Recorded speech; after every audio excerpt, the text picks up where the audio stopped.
Hey, everybody. It's Damone Seraphin here, the host of Black Broadway Men Spotlight Series, and I'm here with another exciting episode. We have had so many wonderful guests over our first two seasons, and today is no exception.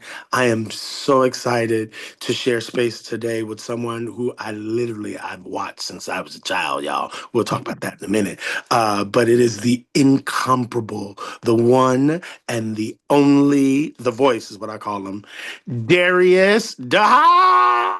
Hey, Darius. Hello, hello. Oh my Thank you for having goodness. me, Damone. Oh no, I'm really excited about having this conversation with you. We've been trying to make it happen for a minute, and so I'm Yeah, grateful that yeah. the Thank you for being schedules. persistent. Oh please, I was like, we gotta have this one. We gotta have this one. I Yay. I want to jump in because I have followed you since I was a child, all the way You're back making me to our. sound old Oh, there. but and listen, he's not that much older than me, y'all. He's not that much older than me. But your presence in this industry and your contributions to this industry are long. And for me, watching you and learning from you, it started back to our time in Chicago at the Goodman Theater. Remember those days? Later. Remember Yes, I those remember them days? very well. And I have long since admired you, your voice, your talent, and just you as a human being. I've learned from you in so many ways. And so I'm really excited to have this conversation so that everybody can learn from you Thank you. in the ways that I've been really blessed. Uh, it did start, though, all the way back in Chicago.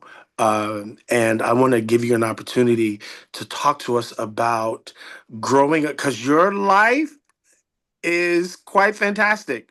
Mm, Growing up under the parentage that you did, mm. I mean, you grew up amidst legends. And so I want to know, I want you to just take us back to the very beginning, growing up under the Bay and the Haas family, and that legacy on both sides. It's long. Oh, Darius, take us back to where it started.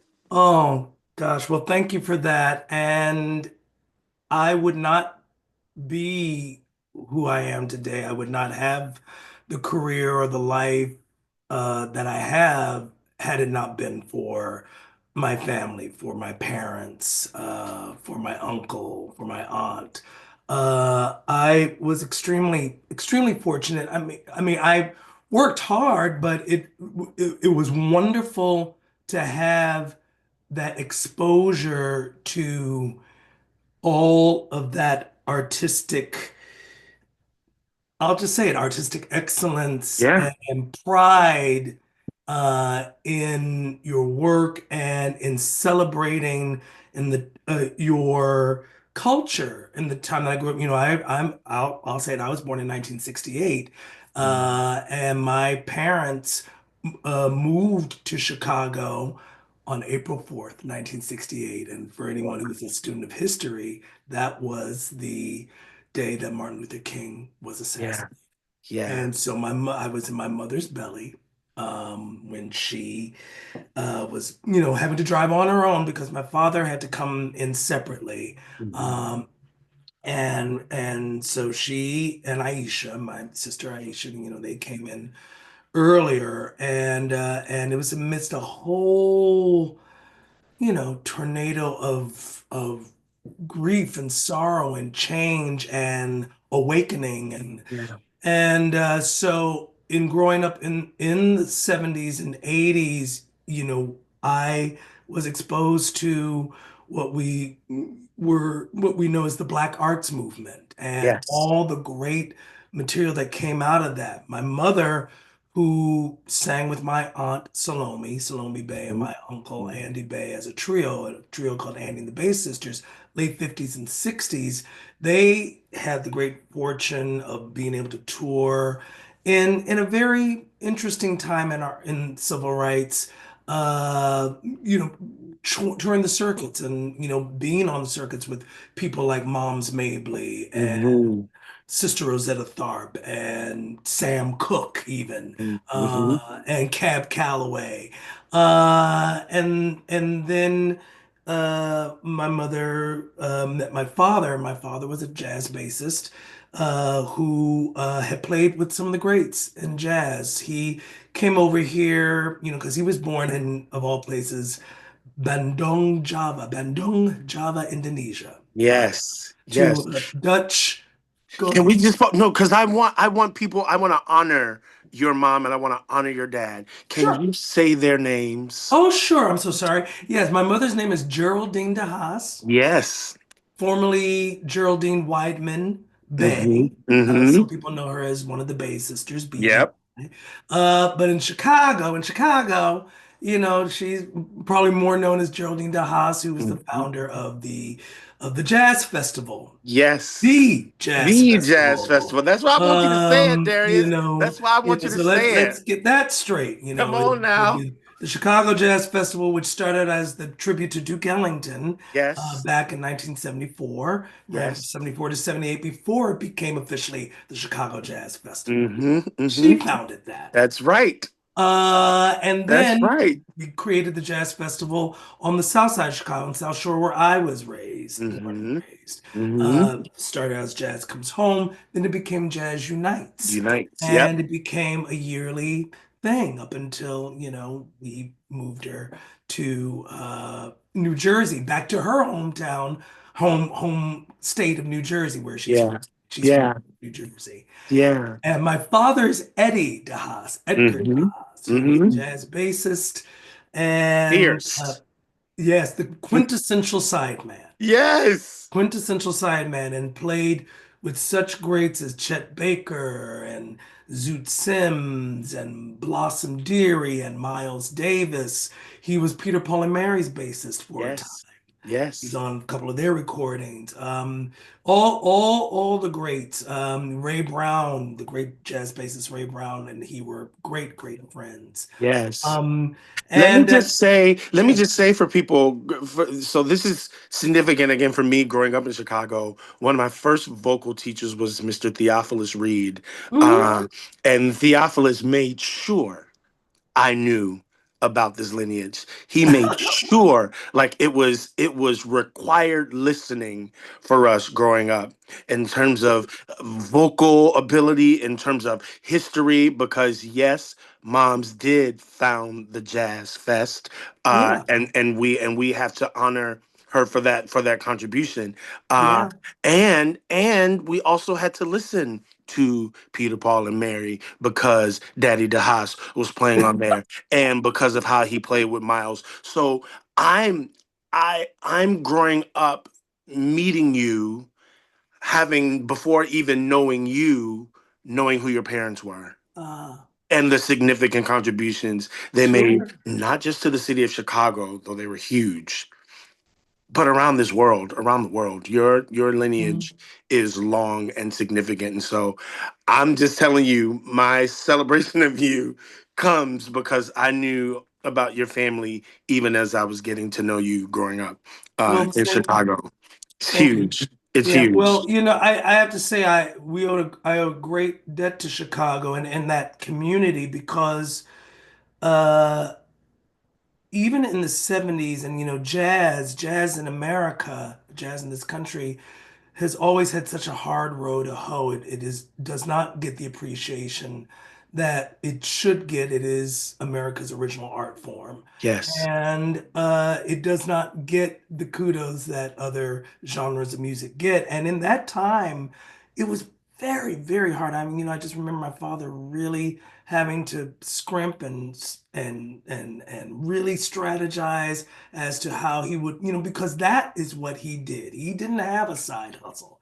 He was a jazz musician through and Yeah. through, and and he found a community. There was a great community of great, great jazz musicians in Chicago. I mean, just that hub of great musicians, because Chicago is a hub of jazz and blues. And blues. Yeah. And so, the clubs that were around at that time and my father finding that community and subsequently my mother as well, because before she did the Duke Ellington thing, she was sort of finding her footing. She was doing theater. She was a great part of the Chicago theater scene at that time. So she um, had done, she was part of this wonderful community, professional, but steeped in the community, Mm. uh, Free Street Theater. Yeah, Um, and founded by Patrick Henry, who was a amazing visionary for how you brought these theater to to the community and exposing people, young people, to theater where they otherwise might not have that opportunity. for sure. And I, think about that and I think about the time we're in now, and it's just like so lucky to have that and to be able to really not only see it, but be surrounded by it and to meet all these wonderful performers and, you know, great performers who went on to have these amazing careers at Yeah, Broadway and in TV and all that stuff, all, originally from Chicago. yeah. And so yeah, it was that. My mother did a production of the show Don't Bother Me, I Don't Can't bother me. I Cope, can't which is cope. original Chicago company. She Yep. did that with Nell Carter Hmm. and Vivian Reed Hmm. and Queen Esther Morrow Yes. and wonderful, one of my first influences is someone who I wanted to emulate, this wonderful singer and actor named Danny Beard, who Yeah. do you remember Danny I Beard? do remember Danny Oh my Beard. gosh. He was Yes. one of, I would say probably one of the first people because he was very handsome. He could sing. Sing for He points. could, boy, could he sing, and was just such a great presence. And he and my mother were such good friends, Wow. and they were in Free Street Theater together. They did "Don't Bother Me, I Can't Cope" together. Mhm. Funny side story, my mother also did the Chicago production when they brought Hair to Mhm. Chicago and staged it Mhm. for with the national company, but it sat in Chicago for a long time. So, a lot of the Free Street Theater people were talking about auditioning for it. And, my mother was a little older than Mhm. a lot of those cast members. And she was rather, she wasn't like, hey, Uh-huh. she was very, kind of prim, I guess. Demure. And so when they were talking about auditioning for Hair, and they're like, well, Haas, we know you might not want to, because Hair is very, you have to let it all hang out and Mhm. freedom and Mhm. hippies and everything. And she said, well, going. And all of them, her, Danny Beard, and all these other, she was the only one that got cast. Yeah. The only one that got cast and did various roles in it because, they would interchange roles. And, Yes. and she did it with a very young Andre DeShie. Andre DeSeals. I was just getting ready to ask if she was in that company with him. She was in that company, and Joe Mantegna, for anyone, Yes. Yeah. s- Another Chicago stalwart. another big Chicago star. Yeah. And I remember meeting him many years later, and I was doing a Memorial Day show in Washington, D.C., and he was the host of it, how they Mm. televise those Memorial Day. Mhm. And Mhm. I was performing with Vanessa Williams, and he was the host. And I said, you did Hair with my mother. And he started to cry. He Ah, was so sweet. yeah. He was like, "Oh my God, I loved your mother," and then he was pulling in someone else who he said, "Hey, look, this is Geraldine's son." I'm like, I'm like, I love that. opened up the floodgates here with Well, Joe. because your family, again, made such a significant contribution. And so, of course, it's not a shock that people would gush over you as it relates to, again, the ground that your parents laid for you. And because they laid such a significant grounding for you, this question then begs to be answered. Do you remember when you said, I want to do that? Yes. When was that? Take us back there. Oh, oh, it. I think it happened when I was singing "Don't Bother Me, I Can't Cook." Uh-huh. Yeah. Uh-huh. Oh yeah. It was. I was one of those who could, because the advantage, maybe disadvantage sometimes for my parents, because they were both working, at night. Mhm. And sometimes Maybe you could afford a babysitter, maybe you couldn't. And when Mm-hmm. Aisha was much, Aisha's only 6 years older than I am. So, she ain't gonna babysit me at 8 years old. So um we would be brought to the gigs Yeah. and I would see, you know, Don't Bother Me, I Can't Cope when it was just a dark stage with two ladders. Hmm. And if my mother was on, because she was an alternate for Hmm. Vivian and for Esther Morrow, and the first song was "I Gotta Keep Moving, Moving, Lord, Moving," and so I would hear that, and this beautiful dancer, Clayton Palmer, Hmm. forget his name, who was doing a dance to it, and was so it was so evocative and so and it's one of those things as a kid you don't maybe know everything that you are seeing or experiencing, and you're not maybe getting all the references, but Don't Bother Me, I Can't Cope was also about history, our recent history up to Yeah. that point, in terms of civil rights, in terms of race relations, in terms of music, in terms of all these rich things in our culture. And I was taking that all in. And so I knew, and I would come home and I could sing everything back verbatim. I would Yeah. sing it, and I would entertain the neighbors with it. I'd go across the street to the Taylor's house and start singing, and I would be doing the percut. One of the neighbors, she, when I talked to her recently, and she said, "Yeah, you would do all the percussive sounds and everything." So I'd be don't bother me. And all that, just, Uh-huh. because I had to create the full effect as much as I could with my one man. Of So course. yeah, it was as far back as that. Wow. So what was the first show then? You watched Don't Bother Me, I Can't Cope. You said, that's what I want to do. What was the thing that opened the door for you? Do you remember that first production? The Wiz. Yes. At It was the first national tour. It was at the Schubert Theater. Andre D. Shields had left the Broadway production and went on the road with it. So Andre D. Shields came to Chicago with it, and we had a very good friend who was the makeup artist, mm-hmm. who eventually became the makeup artist for Phantom of the Opera Ah. all these years, Thelma Pollard. And so Uh-huh. she did all the phantoms, Mm-hmm. and putting them in their makeup and everything. But Yep. she worked with, I can't remember the original the makeup. His name was Stanley something. I can't remember his last name. Forgive Mm-hmm. me. But she, worked with him and did the makeup and the hair Mm-hmm.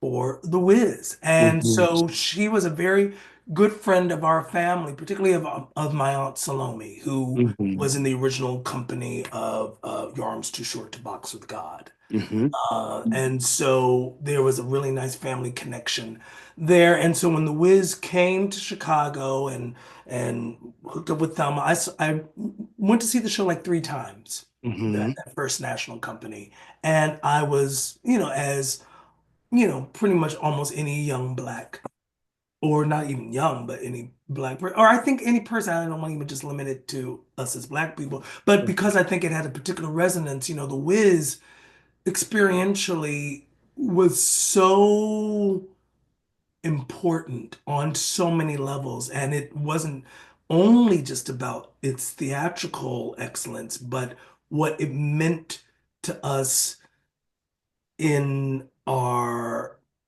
personhood and our Yeah. being, and Yeah. being able to, when you talk about, you know, having representation, but also being able to take an idea and say, as Andre D. Shields said in an interview, oh, this is our story too. Yeah. And this is how it opens up for For us in us. our Yeah. culture. Yeah. And you know that just could not be taken away. And seeing him be the wizard, that solidified it for me. Mm-hmm. Mm-hmm. Yeah. Mm-hmm. Wow. Um, I got to watch you in places like Candlelight Dinner Theater, the Marriott, Hmm. uh, and at the Goodman for sure, which is where I grew up. But I remember falling in love with you, Darius. The show was "Cry the Beloved Country." Wow. And it was listening to you sing Lost in the Stars. Lost in Stars. You haven't seen or heard anything until you've heard this man sing Lost in the Stars. And though I was already, my career was growing, I think it was watching you in that moment, Frank allowed, because I was working at the Goodman a bit and being Yeah. allowed to kind of sit in and watch things. Yeah. Uh, I was held spellbound Mm, by you, Darius. Darius, you have not, and we'll talk about this in a moment, but it, it was an education in how to watch Black men navigate this game, mm, this system, and how to sit in a show and play in a show uh, with such beauty. You show me that. You showed me that in that show. We had a chance to work together, and you taught me a lot of things because I was smelling myself and feeling myself. And so this relationship, I never. I'm gonna try to tell you every time I see you, uh, is significant for me, and it always catches me at these kind of growth moments in my life. And Cry the Beloved Country was one of those moments. um, With you, Raul, Raoul's uh, for LaShawns. LaShawns, yeah, yeah. Uh, can you tell me and tell us what, because you've done everything, Rent, uh, uh, Kiss of the Spider Woman. Um, I mean, the resume is long. What is the show for you that speaks to how you show up as an artist in this industry? What was the show? I think we all have one that's like, oh, this firms who I am and how I show up and how I present myself in the world. Do you remember the show that framed that for you? It may take me a moment to answer that because, again, I have to give such great credit to how I was raised Yeah. because, my parents were not stage parents, even with all the showbiz that was happening around us Hmm. and meeting people and having people having the great fortune of having people come to your house and really being able to talk to all these great musicians and actors and all that. They were very realistic with Aisha and I, and in Hmm. terms of, look, this is a hard business. You will have great times and you will have more often than not lean times. Hmm. And not just by way of, financial, but, just by way of how the business works and what cream rises to the top and how you manage to stay in there, and you don't really discover that until, you're in it for a number of years. But in Hmm. terms of the show, but I have to say, what immediately came to mind when you asking that question, I've been working professionally since I was 16 years old, 16, 17 years old, 16. Um, and I made my professional debut with the Chicago Theater Company on the South Yeah. Side of Chicago. Doug Allen Man. Douglas Allen Mann. That's it. Yeah. Yeah. Douglas Allen Mann and all those wonderful. And what I tell young people, and I was telling this to someone very, very recent, uh, you learn how to work. Yeah. Get those basic tools in terms of when you get script and when you're getting stage directions and when you're mapping out your craft. And I'd have to say that was it because my career a lot is about jumping into the fire. For all the great formal education I got, which comparatively was not a lot in comparison to my professional experience, Hmm. Hmm. because I was such an ambitious little thing, I wanted to be out there, I wanted to be, on stage professionally at, 3 years old, 4 years Yeah. old. So I was like, let me at it, let me at it, let me at it. And so when I worked with the Chicago Theater Company in a show called In the Beginning, Hmm. which was written by Oscar Brown Jr., Hmm. great performer, writer, musician, composer, Oscar Brown Jr., and very Yeah. beloved in Chicago and beloved nationally and around the world, you know. Yeah. Yeah. Um, and he wrote this show. It was about Adam and Eve, about Book of Genesis, Hmm. and and I played opposite his daughter, Africa. Africa, Africa. Uh-huh. she was Eve, I was Adam, Hmm. and that working on that show and having the support, but also having just the stern when I needed it. You know, if I was acting out, if I was starting to feel like I was smelling myself or whatever, Hmm. they snatched me, and there were a couple of things if I felt like I was, doing things, because I was like, oh, well, I know these things musically and everything. Let me try to play with whatever, And it wasn't the space for that particular thing. I had to look at it in a fuller picture. And so Hmm. sometimes I would make choices that in my 16, 17-year-old way weren't fully formed, weren't fully thought out. Sure. And so they said, let's talk to you about that. And let's, and they let me have it. They Hmm. let me have it. And thank goodness for them because that, along with a lot of other things, working at ETA Yeah. on the Renaco. south side of Chicago. Yeah. I took Renako Jahi, Abena Yeah. John Brown, I've been, yeah.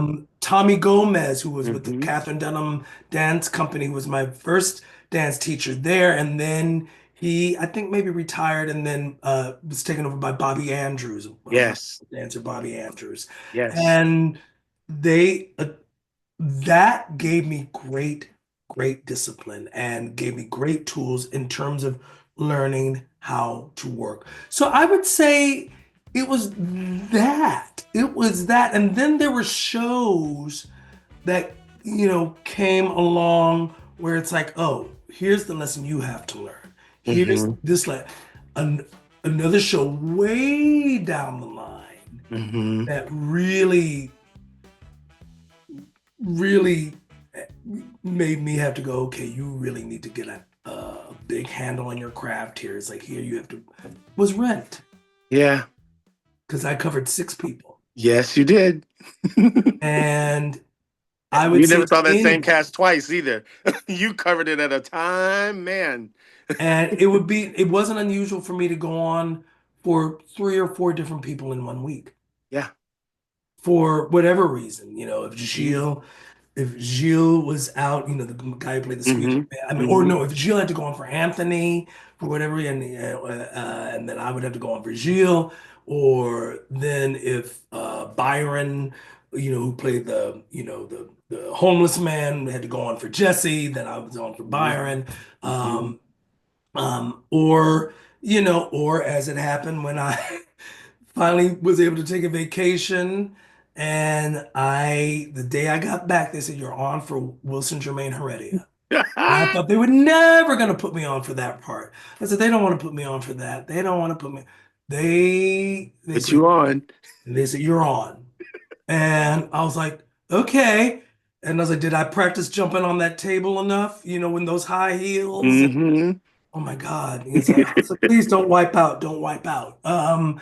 So that show, because learning how to look at a stage and look at the craft of a director, of a Michael Greif, Hmm. and how he staged that, and knowing where well, Michael Greif and Marlise And Yearby Marlicia, yeah. choreography, um, and looking at how knowing where six different people are all at the same time Yeah. is a skill. And Yeah. for people who, dancers who swing, who have to swing 15, 20 people and know the different patterns on stage, Yeah. it kneel down to them, bow down, Yeah. I of don't have that course. gift. I don't have that gift.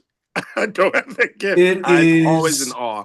and I would say to anyone, if you have the opportunity to understudy in a show and to understudy very different roles, and I mean, it's hard. Yes. You don't get a lot of love. Mhm. The regular actors who, they're like, okay, Yep. come on, Yep. what are you doing?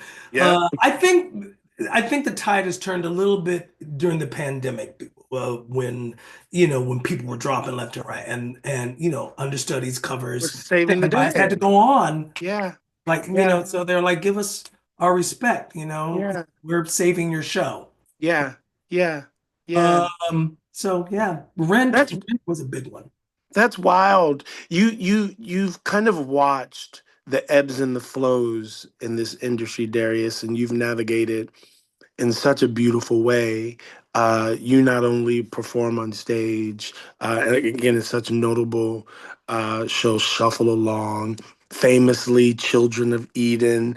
I think Yay. everybody is still trying to do the Darius DeHaas, and we can't do it. Not we You can't so do it. funny. I ran into Stephen Schwartz recently, and he said, people still come in, they sing the song Darius, and they're all doing your performance. And I said, you're welcome. You're welcome, Listen. Stephen Schwartz. You're welcome. Mm-mm. I tried it. I tried it once and I recognized, I said, this is why you honor this man. This is why you idolize this man. 'Cause I can't do it. I can't do it. I think it's magical. I Oh, thank said, but that's you. I think I you. called you one time and left you. It's like you. It's you. Oh God, it's so fun. Well, there seems to be this at every once in a while, like now on the social media, on the social media. I'm so old, on social media, and there seems to be this, there's the shows that go through cycles, Yep. and people or they discover certain material, and it seems like Lost in the Wilderness, the song that we're talking about, Yes. Garden of Eden, it goes through these iterations. I think Hmm. when Wicked first came out, I think a lot of people were auditioning for Wicked. A lot of young men probably were auditioning for Wicked, singing that song. Singing that song. You're welcome. Yes. And, and then I think in London, actually where Children of Eden originated, Hmm. before they sort of retooled it, and And I brought it over. Yeah. and it was originated with Ken Page, our dearly departed. Yes.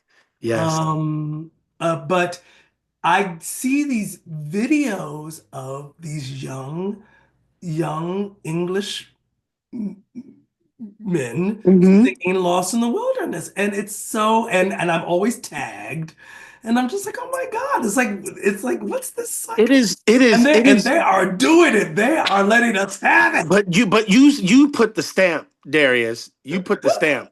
It is. It is the thing. It is like the deciding factor. Can you do it? Can you do it? Can you do it? It is wild. But so you've traversed this. You've traversed the time. You've had this incredible career on stage, playing Daniel in Once on This Island, with my dearly departed Uncle James Stovall. Yeah. Uh, I mean, so you've navigated from the theater, but then your root still goes back to the music. You Mhm, mentioned Vanessa earlier, mhm. uh, because then you started singing with Vanessa. Tell Yeah. me about this journey from the theater. Then I won't even say to the music, but then really back into that kind of focused space with the music. Well, thank you for asking that, and thank you for framing it in the way that you did, because it's part of my career that maybe wasn't very well defined by me at the time, because I never left the theater. I always looked at myself expanding, but I had to concentrate specifically on that aspect of my career, because during the time, like this was like 1999, 2000, Mhm. I was working on a show called Marie Christine. Yes. Uh, and and at that time, that was like the second show I think I did at Lincoln Center.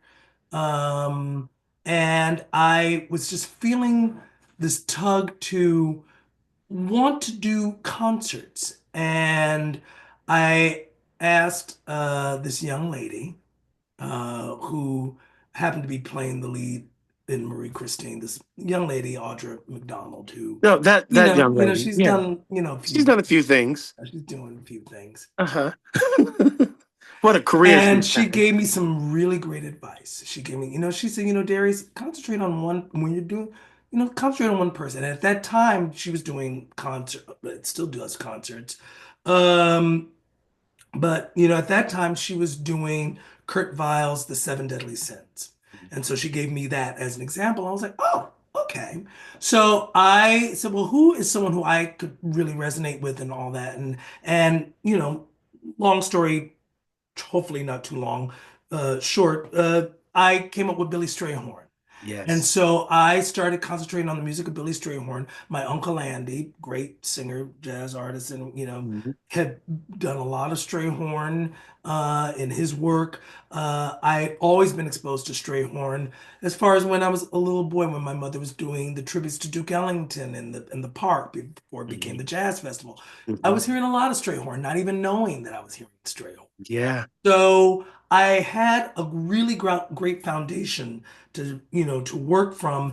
And it was amazing when I will say, when you're clear, it's amazing how the universe opens up and says, okay, this is what this is. So it became this whole journey of doing Billy Strayhorn and doing the music and then Ira Weitzman, my dear Ira Yes. Weitzman at Lincoln Center, Lincoln Center. formerly Playwrights Horizons, who shepherded so many great shows, like, Mhm. all the William Finn, dearly Mhm. William Finn to Stephen Sondheim and everything. He and was shepherding Marie Christine. He said, I'm going to suggest you to the American Songbook series to Mhm. do a Billy Strayhorn concert. And American Songbook series, which still exists today, was very much still a very young series. And so I managed to get in. Yeah. And they presented me singing Billy Strayhorn, and that started a whole trajectory. And so I did Billy Strayhorn that first year. Then it ended up, it ended up doing an extended run at this wonderful club, Archie's. And then Lincoln Center invited me back. And they said, Mhm. well, who you want to do this year? And I was like, okay, well, I could do blah, blah, blah, blah, blah, blah, blah, blah, blah. Stevie Wonder, blah, blah, blah, blah, blah. They're like, do Stevie Wonder. I was like, okay. And Stevie Wonder was so random. I just tossed it. It was very, I knew a lot of Stevie Wonder music, but I hadn't. So they said, and I whipped together a Stevie Wonder concert. And from doing that, and it was really successful, from having worked with Vanessa Yes. on Kiss of the Spider Woman, because she Mhm. plays Chia Rivera, we became really good friends. And back then, when we were doing Kiss of the Spider Woman, and she came in, I was like, trying to be all cute and everything, but serious at the same time. So, well, if you ever need a singing partner, call me, haha. And she gave me her little look. And we're like, okay, And then she called you. okay. And so during the run of Kiss of the Spider Woman, she had to do promotion for her album, The Sweetest Days, that she had just. Mhm. And she said, I have to do a promotional thing on our day off. You want to come sing with me? Sure. So we took this private plane to Santa Barbara. Mm. She flew me to Santa Barbara. I sang her big hit with Brian McKnight, Love Is, with her Mhm. for the very Mhm. first time. I was nervous, a nervous wreck, but hopefully I did well enough where she's like, okay, well, maybe we'll have you sing with me again. And that was the seed that was planted Mm. so years later, after I'd done Billy Strayhorn and Stevie Wonder, I was a little bit at an impasse. Because it was trying to marry my theater career with my concert career and not, and I called her. I said, I want to be like you. You traverse theater and concerts and everything so well and everything. And I remember her kind of chuckling to herself, because for anyone, Damone, and I think you know this as well as everybody, for all the things that we have going and everything, it's always a hustle. Yes. You're always recreating, you're always trying to figure out, okay, how how do we shine this off, polish, how do we grow? How do Yeah. we evolve? Yeah. And I think she was in a process of evolution at that time. And here I am going, it's like, I want to be like you. And so she's like, well, I'll bear that in mind. I'll bear that in mind. And so I did my little Stevie Wonder concert Mhm. for the second time at Lincoln Center. They invited me back to do it. And then I got a call from her to say, I'm doing this special benefit performance at Carnegie Hall, and would you sing with me? Okay. Uh, okay, sure. Okay. So I sang, which was supposed to be a one-off, Mhm. and it went well. It went very, very well. And she said, look, I'm about to go out on the road. Come with me out on the road. Sing with me out on the road. Much to her road manager, company manager's chagrin, because I was not in the original lineup. Uh-huh. So they had to move mount, to get me on there. I mean, I think about it now and I get a little emotional. It's like, gosh, It made space. they made space for me. Vanessa Williams and all the people that worked with her really made space for me. Yeah. And, you know, there's no way that I can ever express how deeply grateful I was to be because again, going back to the idea of learning how to work, Hmm. that taught me how to work in that particular sort of in concerts and just knowing how to feel the temperature of an audience and knowing how to engage with people off stage Yeah. and dealing with all kinds of things coming at you, all Hmm. kinds of energy, all kinds of stuff coming at you, and I tell you, if you getting a lesson in all that, Vanessa Williams is the master. She would never say it herself, probably. Mm. She's just doing the work. That's Yeah. what it is. She's just doing the work, and she is a team player, and she wants to just, be. But she truly was also one of my greatest teachers. Well, you do the same thing. And again, I can only say that because I remember sitting in that dressing room at the ART and I was a beneficiary of that same kind of lesson from you when I needed my collar pulled or when I Mhm. needed some refocusing. You weren't harsh, you were firm, Mhm. but you dropped, Yeah, you made space. You yeah. made space for me, uh, and so you do it.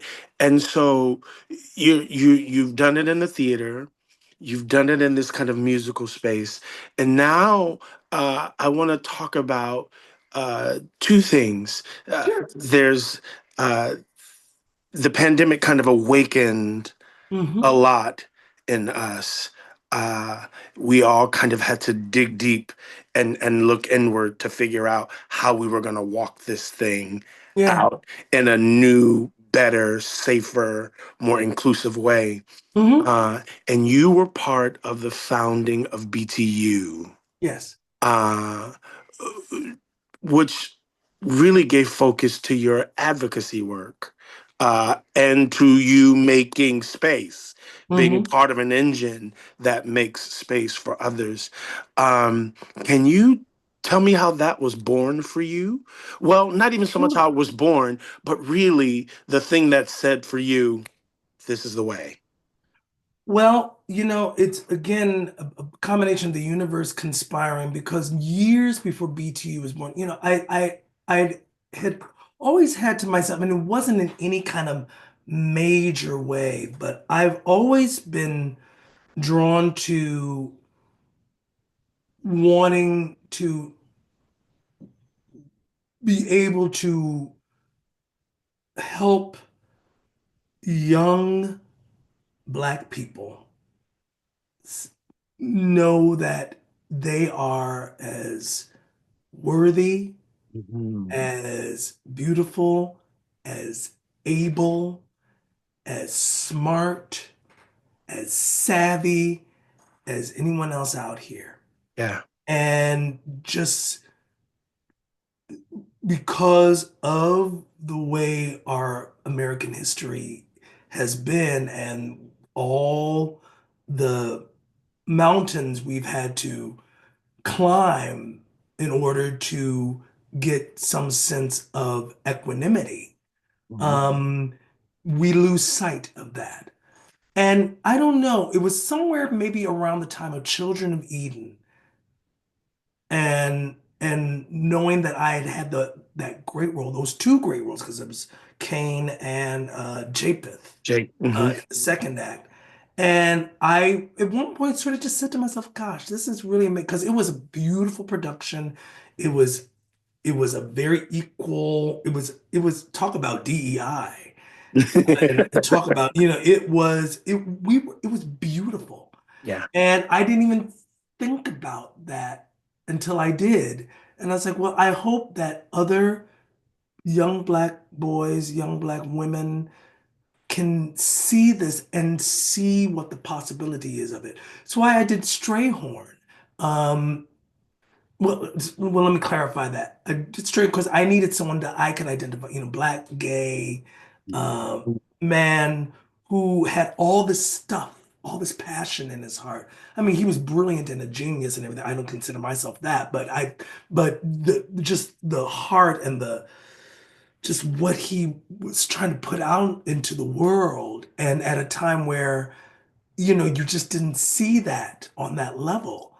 Um, and so that sort of tapped into a market in a way where other young black gay men and black gay women and just black people who love Billy Strayhorn, they were like, "What are you doing? Hmm. Doing? Hmm. Oh, okay." And this is what I have to share with them. So when Hmm. BTU came around and the killing of George Floyd and just the lack of recognition of what that meant in our community and the fact that no one was saying anything, it was appalling. And it was again that calling to having a reckoning with this country saying, this is not something that we're going to sweep under the rug. I know we have a pandemic. I know we have this. I know we have that. But with me, I was like going back to Ahmaud Arbery and all of those people, I was just like, okay, we can't ignore what's happening because we are very good in this country of just having all these things happen and black kids missing and Hmm. being Hmm. murdered and not getting any kind of recognition of any kind. And so LaShawn's and Audra McDonald said, absolutely not. Absolutely not. And what started out as sort of like a Twitter exchange and then an exchange between the two of them and them reaching out. Yeah. And I was called by LaShawn's and saying, can you just get on this Zoom meeting that we have with all the different people? So, we had Michael McElroy, we had Felicia Rashad, we had Anna Devere Smith, we had Brian Stokes Mitchell, we had all these, and the thing about it is, yet, you say those names, it's like, oh my God, these names. But I cannot impress upon you, Damone. Everyone was just in a state of, I don't know what to do. I don't know what to say. Let's just talk it through. You Hmm. know, what is this? Why are we in this place in this country again? Hmm. And how can we create something, which came a few meetings later. Hmm. How can Hmm. we create something that not only will help to get us back on track and to say to the industry, you have to recognize that there is a dearth of Black talent that is not being acknowledged, Hmm. Hmm. not only on stage but behind the scenes. Yeah. And just the lack of acknowledgement of that and the gatekeeping is unacceptable. Yeah. And so that really just aligned with a lot of the things that have been in my mind and just sort of things that I wanted to, do and as an individual where I could help somebody. Hmm. Um, and to be able to have a community to do this. And so I was thrilled to hear of the creation of Black Broadway Men Hmm. because, and particularly with, Black men, who, we sometimes need a little bit of push Push. to Yeah. kind of say to each other, I see you, Yes. brother, and I embrace you, Yes. and I support you, and Yep. I love you. And even though we're sometimes thrown in these competitions with each other by these outside forces, Yeah. we love each other. And how can we find that fellowship, that community Yeah. that continues to support that? Yeah. That is the best of what theater, I think, brings out of us. Yeah. And so with organizations like Black Theater United, where basically it's just like, what do we create so that the future can carry on? And so, and in our country, it's cyclical. Yeah. There's always gonna be things that happen Yeah. historically, and we're in the middle of a major clapback now, as we know. Yes, we are. Yes, And we and so it's are. like, but the thing is, we also know it's like, okay, this is what's happening here. Yeah. All Yeah. right. But it's like, we're too fortified with what our history is. We know what this is. We know that, when you trying to erase DEI and trying to weaponize what wokeness is, and you don't really even know what wokeness is. Yeah. So Yeah. you're putting it out there as something as that it's not. Hmm. We see all that. Yep. We Yep. see all that. Um, and and I'm happy to say, because in today, literally, I'm in the process of doing interviews for our mentorship program, Yeah. Yeah. Rise.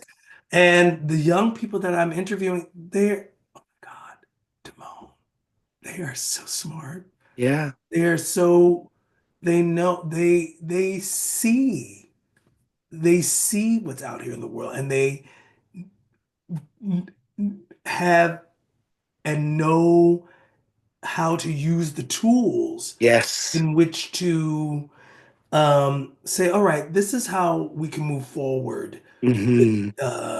with not just highlighting Black excellence. I mean, their Black excellence shows through them, but being able to take an ad campaign, which is what our with the mentorship, all these partnerships with all these ad agencies for the Broadway shows. Hmm. Hmm. So all these ad agencies like AKA and Sereno Coin Yeah. and Spot Co and Theater Ticks Yeah. and giving these young people a internship for 8 weeks to be in these spaces, Hmm. have these paid internships, and to really work on an ad campaign and bringing all their knowledge of what and the fact is they came out of the tail end of the pandemic where where the socialization and all that stuff was so greatly compromised. Yeah. So Yeah. I'm so admiring of these young people. Wow. I mean, again, I'll keep echoing it because it's the work that you've always done, and you're able to do it in a more, not even a more focused way, but you've been able to galvanize people in a way to create these platforms and to create these opportunities. You've always done it, and I'm excited that you're able to do it on this scale. I can talk to you forever. I can, and I love you so much. I want to Love give you too. you the last word to that young Black man, to that young Black artist who says, Darius, from Cry the Beloved Country, from In the Beginning, from Rent, from your work with Vanessa, uh, how do I do this? Tell me, tell us in these last words, uh, how do we do this? I will say, know first and foremost that if it is truly in you, then you have all the ability to be able to realize what you want to do. But know that it has to be true inside of here. And know that it has to be very pure. It can't be about what you think you're going to gain in recognition or what accolades you're going to get, or, sometimes,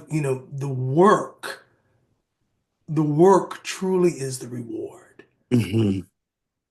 And so when you get to work, when you get to really be inside what it is to speak words from a play, when you're creating your own words that you speak, when you are digging into your creativity and putting out that that truly is the success. That truly is the success. And so when your intentions are pure, that you've already won the game. So I would say that is the beginning of it. The way you also do this is to be kind. The way you do this is to be open. Sometimes a trajectory, we put it in, look, I'm the king of putting a trajectory out there, and then it goes like that. It's like, oh, this is what we're doing. Oh, this is what we're doing.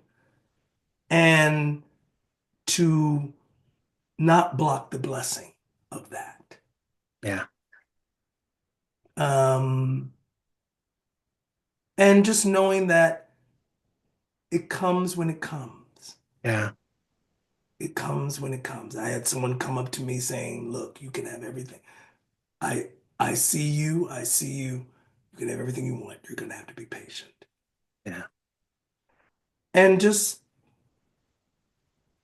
live life. Live life.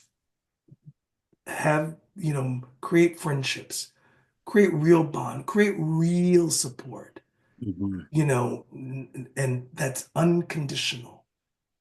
Celebrate other people's triumphs as well as your own, yeah, you know, because, that is a very small percentage of what the overall arc is. A lot of it is struggle, a lot of it is, personal stuff. And the more you can be there for, and particularly, and I'm going to say this, particularly for yeah, Black people, yeah, Black people, yeah, support each other, love each other. Doesn't mean that you have to love everything that we do, that everyone does. We have different tastes and different, but, it's all subjective, and that's great. hmm, But let us not do each other in. yeah, yeah, Embrace, uh, and support, and do it with love. That is what love is. And I truly believe that. I truly believe that my 40-year career, for almost 40-year career, uh, has been a product of people who have loved me, yeah, who have supported me, probably looked at me and said, "Well, I don't quite know what he's trying to do yet, but I'm gonna try to give him whatever I can in order to support that." yeah. And believe me, that, particularly in a Black community, that means the world. Wow. That is so, so beautiful in the perfect way to end this conversation. Thank you so, so much. This has Thank been you. really great, really great. And to I've been you, wanting to talk to Black Broadway men for a long time, so thank you for this. Thank no, this is such a gift, and we are so, so grateful, so, so grateful for this time. And to you and our audiences, man, what a gift this has been to share this hour with Darius the Haas. If you have enjoyed this moment and moments like it, you can track us on our website, blackbroadwaymen.org, where you can find all of these interviews. You can find us at Black Broadway Men on Facebook, on Instagram. Do yourself a favor and spend some time with this one because there's so many nuggets to be gleaned from it. Darius, I love you so much, and I I love thank you too. you. I thank you so much for this time. And until next time, that's Black Broadway Men's Spotlight Series. Thank you all. Peace.